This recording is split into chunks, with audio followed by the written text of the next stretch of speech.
What is going on, guys? Welcome back to the channel. Critical Overlord here. So we're going to be talking about the Chucky franchise in this video here today, more specifically that untitled movie that we know is going to be coming to us in the near future from Universal Pictures and Don Mancini, presumably back at the helm once again. So this film was announced prior to the show even being canceled. Now that the show is canceled, we know that this is all we have to look forward to. And it seems like we have this bombshell revelation that the film could start shooting at the end of this month.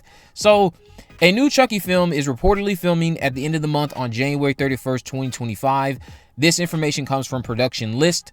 Production List has been a reliable source of information in the past, so we'll see if we get news over the next several days or weeks, but until further notice, I will just say this has not been confirmed by Universal, has not been announced by Don Mancini, has not been announced by Barry Dorff, Fiona Dorff, Jennifer Tilly. No one involved in the show, no one from the trio has made mention of this, but for anyone who remembers my Jeepers Creepers 4 coverage, you'll recall that this site had been quite helpful for all things related to that film, and it's been used as a source by trades in the past and other reliable outlets that have catched on to projects happening courtesy of Production List. So Production List is not just some random database that makes up things. They have their credibility. So the Chucky show we know got canceled. Some celebrated it as a blessing in disguise. Others think that the show deserved better, even though it was made clear not many people were watching it. And the few of us who were being told, hey, if you don't like it, don't watch. Well, that was pretty dumb because several people stopped watching and no one was replacing them, it seems, and that's how the show got canceled. Production Weekly recently had a listing for an untitled Chucky project as well, mentioning a 2026 release, if I'm not mistaken. Production Weekly had this up about a month ago. I made a video about that as well. Universal already has the Black Phone dropping this year, and then Megan as well. So sure, they can find space for Chucky, but 2025 already seems crowded, and they already have one doll making her anticipated return. So with fall being occupied by the Black Phone 2, that makes me believe Chucky won't be back until 2026, if this is expected to be a big theatrical release. Of course, Universal could spin the block 2 times this year with doll films. Megan goes to theaters, and Chucky is sent straight to Peacock. A preference that I don't have. I would prefer that it goes to theaters, but again, it's not my IP. The show concluded with Lexi, Devon, and Jake being trapped in those doll bodies by the good guy creator played by John Waters, a creative decision I'm still against considering the series got canceled.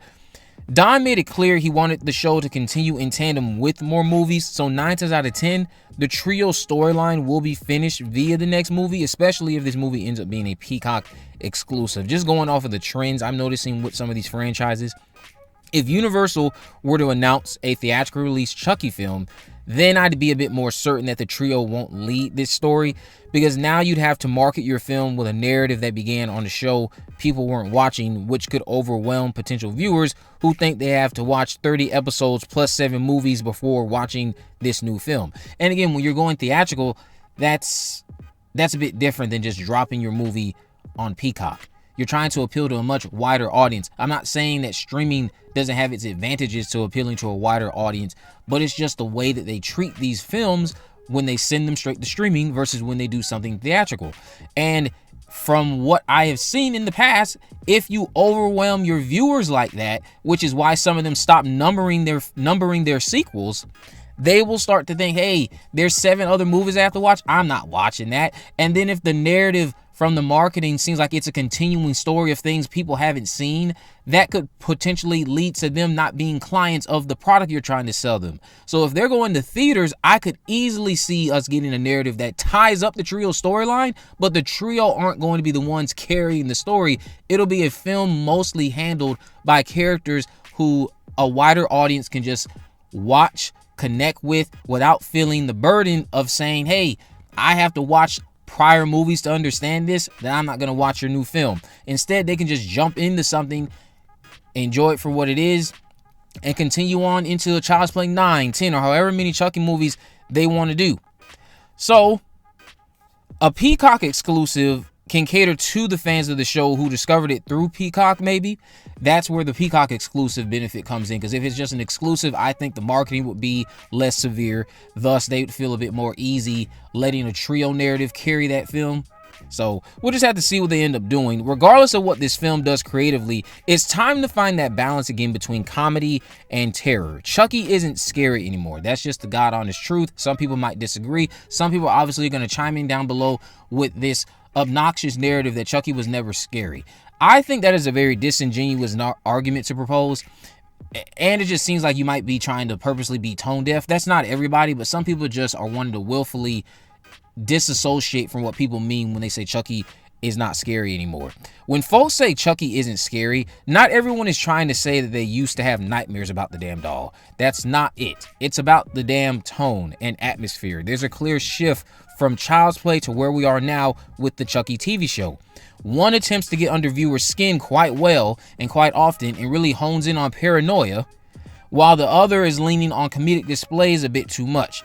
So again, where in the Chucky films that first started off back in the late 80s and carried through the 90s, even with a movie like Bride of Chucky, because Seed of Chucky is where you get more stuff like this, but where in those earlier films am I seeing Chucky go to a witch doctor and having his nuts grabbed on? Where are we getting the North Pole being blown up and stuff like that in those earlier films? That's ridiculous. That's not scary. Stuff like that is completely out of place for the franchise to me if you're wanting to retain the interest of longtime fans who do want the character to be scary. Some people will say, oh, well, that's just gone. Those days are gone. Hey, well, let me tell you this. If those days are gone and you're not able to build in a new generation of people who want to fully embrace this comedic stuff, then they're not going to be the only things gone. Chucky's going to be gone too, because Chucky's going to die down. It's all about making money. And if you're not going to make money by doubling down on the tomfoolery like that, then you need to stop that and start appealing to what people are telling you they want. And they want Chucky to be scary again. So a scene like blowing up the North Pole is as unnecessary as a scene like what we got in Seed of Chucky when he ran Britney Spears off of the road. Like, stuff like that just doesn't belong here. At the end of the day, Universal is the boss, not Don Mancini. He just has a right of first refusal, meaning in short terms, they have to go to him first, offer him the job. If he says no, then they can seek out other people who want to direct it. I think that's how it works for him.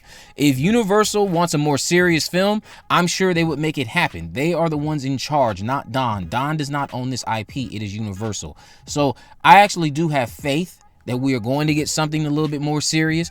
I don't think we're going to get this overly camp narrative like what we got in the TV show, especially with season 3. I think season 3 was the most campiest of them all. I think that there is going to be a shift. I think Universal is going to put their foot down, and Don is going to have a little bit of a chain around his neck, if you will, because it seems like he was just let go to run wild with the show, and they're probably going to say, nah, we got to reel you back in a bit.